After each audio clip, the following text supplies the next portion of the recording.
Paano mo sasabihin ngayon yung dalawa? Ilagay sa likod mo. Behind the back.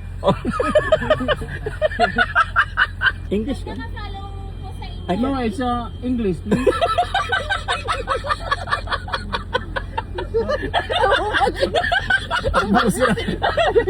Sige, I don't understand Tagalog. No, it's four. Under four. And then two in behind the back. Okay? You give to behind the back.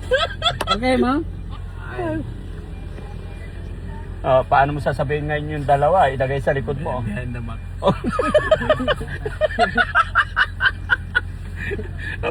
Mahina ba yung aircon natin? Ba't pinapawisan ako sa English niya, mga kababayan eh. Ha? Grabe, mga kabayan. Dahil sabihin mo, hindi ka nakakaintindi ng Tagalog. Ay, Oo, okay. Okay. Sige. Seryoso? Dali. Hello sir, paano pag nakasalo po? May pamigay po ba? English. Sorry, ma'am. Sorry again. Sorry sir, English ka? nakasalo po sa inyo. Ay, no, it's English, please.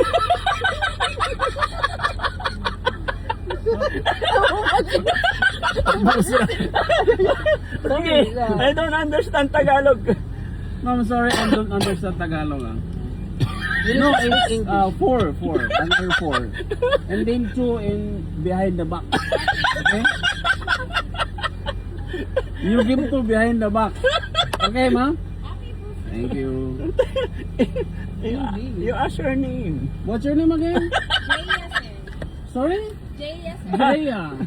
Thank you, Jaya. You're so very beautiful. How old are you again? How old are you? 28. Okay. So behind the back. Okay Okay. sir, behind the back. Thank you. Thank you.